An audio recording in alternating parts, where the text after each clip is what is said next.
Welcome in to Purple Daily here. Dennis Kirk helping us power Purple Daily. The one thing you can still do is get out and ride. It's time to get you and your motorcycle ready for this year's riding season. We're going to get into 3 Vikings that Judd Zulgad thinks are going to take a step forward and 3 they're going to take a step backward in just a second here. But DennisKirk.com is a Minnesota-based worldwide retailer of parts, accessories, and apparel for avid bikers of all kinds. Whether you ride a Harley, a cruiser, a sport bike, a dirt bike, or any other type of motorcycle, they've got what you need. And through May 28th, Dennis Kirk is offering 0% interest for up to 12 months, over 160,000 products in stock and ready to ship today. $89 orders ship free at DennisKirk.com. Order today, get it tomorrow. Judd Zulgad, you've got 3 Vikings you think are going to take a step forward and get better in 2020. Yes. Hopefully, if we play football. And 3 you think are going to take a step backward. Yep. Fire away. Do you want me to start with step forward? What do you think, Declan? Should we start with the Where do you guys positive or want the me to start? negative here? Let's start with the positive. Okay. Yeah. Okay. All right. Second negative's all good. Yeah, we'll start with the positive. But how can you be sick of negative Judd? I've been very, very, I think, upbeat of late. Let's start with the In positive. the face of a pandemic. And then don't tell Judd. We'll just cut the show halfway through. And Can you then leave he the can room? And actually, the step back is not going to be guys that I expect to fall off the table, but I have reasons why I think that they might take a slight step back. So Judd thinks 3 guys are going to get COVID, is what he's step forward. That's terrible. You never do know, by the way. Step forward. All right, I've got 4 names written down here, but I'm going to give you 3. And I'm going to start with the second-year center, first-round draft pick, 2019, Garrett Bradbury. Mm-hmm. Garrett Bradbury, in fairness to him, was put into as difficult of situation as a rookie can be put into. The center position has a ton of responsibilities. It's a tough place to play. Yep. It's ordinarily manned by, as we know, grizzled veterans, right? Guys who got a lot of facial hair and been around for a long time, and they like to get down and dirty and make the calls at the line of scrimmage and conduct the orchestra up front. And Bradbury steps in, day one is basically told, okay, go do it. That's a tough ask. Yeah, for sure.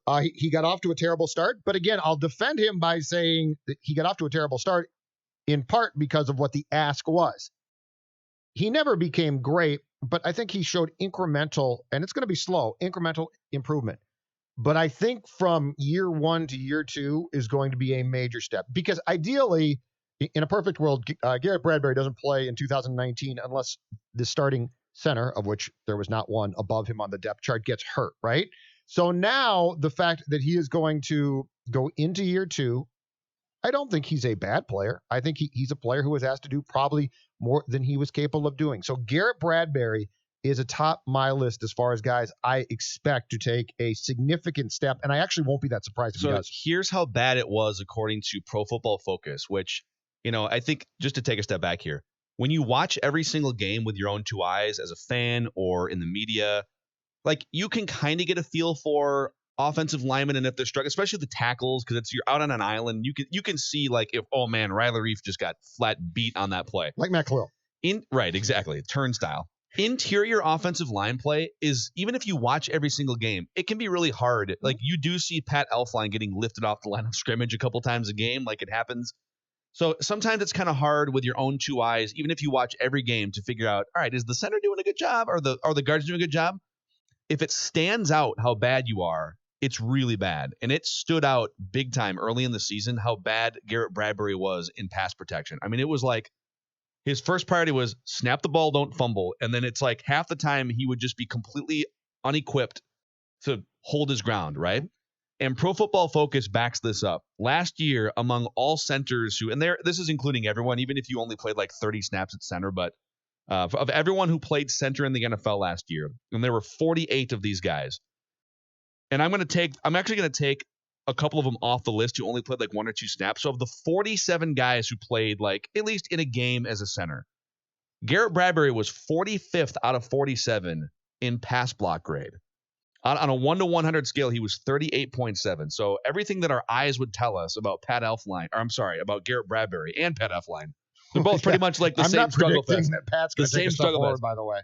They were both very much a struggle bus. And Garrett Bradbury, now he was a lot better in terms of grade as a run blocker, but he was still only 26th among centers in run blocking. So really, like, it's not even a hot take. Like, the only way to go is up for Garrett Bradbury. I actually think, just to piggyback off you, I think he gets better, and not just because he was terrible last year. I actually think he becomes a formidable starting NFL center, but we'll see what happens. So he is atop my list of Vikings I expect to take a step forward in the 2020 season, assuming it does start. My second guy that I expect to take a step forward, BC Johnson. BC Johnson was a 7th-round pick.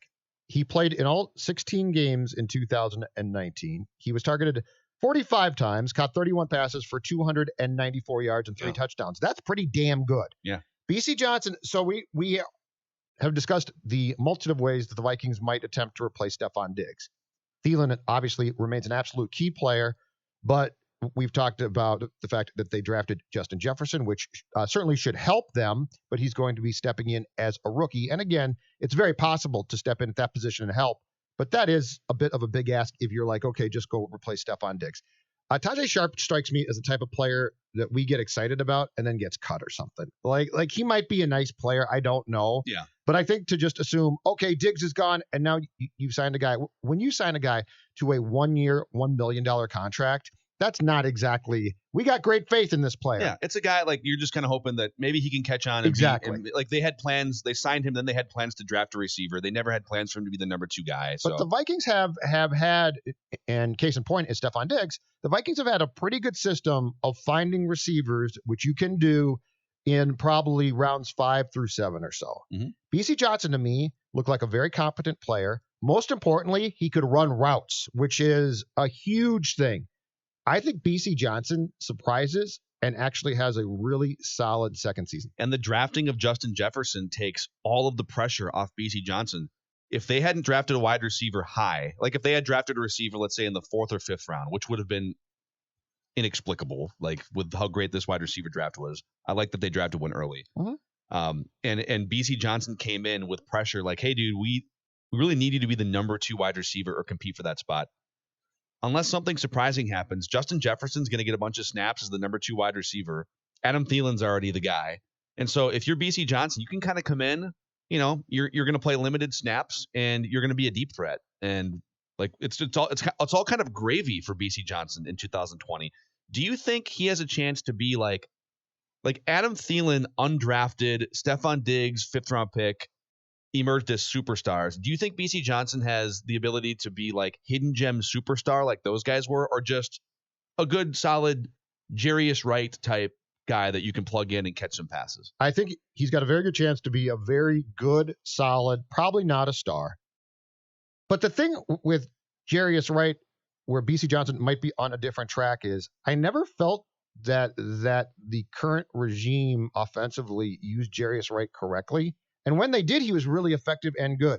I think BC Johnson, because he's their guy, is going to get the shot that Jarius Wright really didn't get from this coaching staff. And so I think my expectations for him actually probably exceed Wright, because I think this coaching staff is going to embrace him. But it sounds crazy, but the fact that this kid can play the sport and is a smart player and can run routes, and I think fans say, well, of course, you know, he plays in the National Football League. But the reality is, look at the great athletes who really don't do those things effectively. Yeah. I think BC Johnson's approach to the game gives BC Johnson a chance to be a very effective player. You know, when you think about it, this is probably a side street conversation for another day. I feel like football fans, and I've been guilty of this too, take for granted the route running process. Absolutely. Just like get out there and run a route. Right. It's like the precise timing you need to have. So a quarterback needs to get rid of the ball within like 2.5 seconds on average, right? You don't just get all day to kind of figure out, all right, you guys go run out there like we're playing flag football.